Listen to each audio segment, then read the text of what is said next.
ini berupa hal himbauan memang diperuntukkan untuk seluruh pimpinan partai politik yang ada di pimpinan partai politik peserta pemilu tahun 2024. Dasar hukumnya memang sudah kita ketahui bersama bahwa dasar hukum dari Undang-Undang Pemilu tahun 2024 yang akan datang adalah Undang-Undang Nomor 7 tahun 2017, Peraturan Bawaslu Nomor 20 tahun 2018, dan Peraturan Bawaslu Nomor 5 tahun 2022, terus Peraturan Bawaslu Nomor 7 tahun 2022, Peraturan Bawaslu Nomor 8 tahun 2022, Peraturan Bawaslu Nomor 3 tahun 2003, yang isinya yang pertama bahwa ketentuan pasal 276 ayat 1 Undang-Undang Nomor 7 tahun 2017 tentang pemilihan umum sebagaimana telah diubah dalam Undang-Undang Nomor 7 tahun 2023 tentang penetapan peraturan pemerintah pengganti Undang-Undang Nomor 1 tahun 2022 tentang perubahan atas Undang-Undang Nomor 7 tahun 2017 tentang pemilihan umum,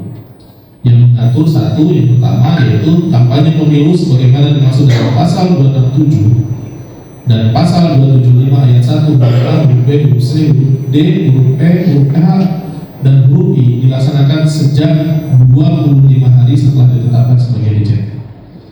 Anggota DPR, anggota DPD, DPRD provinsi dan DPRD kabupaten kota untuk pemilihan anggota DPR, anggota DPD dan anggota DPRD sampai dengan dimulainya masa tenang. Dan yang keduanya adalah kampanye pemilu sebagaimana dimaksud dalam pasal 267 dan pasal 275 ayat 1 huruf A, huruf B, huruf C, huruf D, huruf E, huruf H, dan huruf I dilaksanakan sejak 15 hari setelah ditetapkan pasangan calon untuk pemilu presiden dan wakil presiden sebagai dimulainya masa tenang hingga sampai dimulainya masa tenang. Yang C, bahwa berdasarkan ketentuan sebagaimana tersebut dalam poin huruf B berdasarkan peraturan Komisi Pemilihan Umum nomor 15 tahun sebagaimana telah diubah dengan peraturan Komisi Pemilihan Umum nomor 20 tahun 2003, jadwal dan tahapan kampanye pemilu akan dimulai pada tanggal 28 November. Ya, bahwa berdasarkan ketentuan sebagaimana tersebut dalam poin huruf B berdasarkan tugas Bawaslu untuk melaksanakan langkah pencegahan terhadap pelanggaran pemilu di setiap tahapan penyelenggaraan pemilu sebagaimana diatur dalam ketentuan pasal 93 huruf B angka 1 Undang-Undang Pemilu.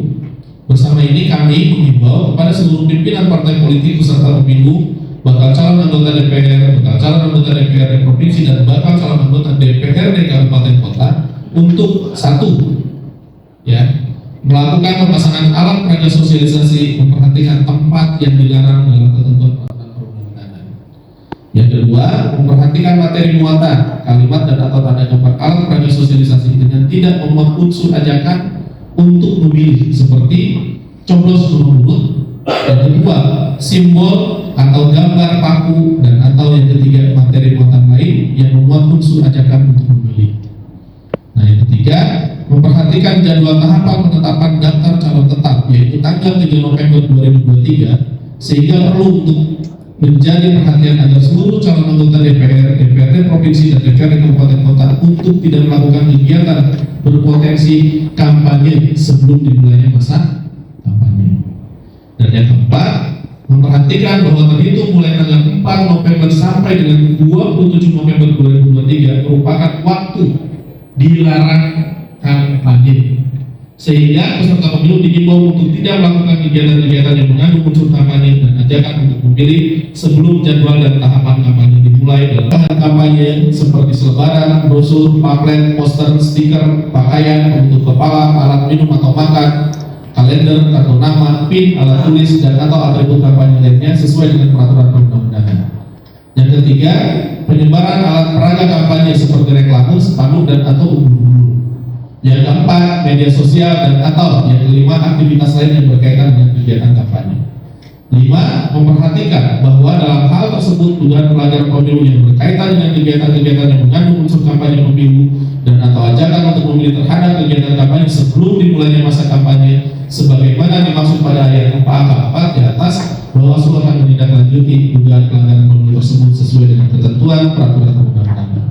Yang kedua, memperhatikan bahwa dalam tenggang waktu sebagaimana dimaksud pada angka 4 di atas, peserta pemilu dapat melakukan pertemuan internal, hanya bisa melakukan pertemuan internal dengan memastikan hanya melibatkan struktur, calon anggota legislatif dan anggota partai dengan catatan harus menyampaikan pemberitahuan minimal 1 hari sebelum kegiatan tersebut kepada Badan Pengawas Pemilihan Umum sesuai tingkatannya dan Komisi Pemilihan Umum sesuai tingkatannya.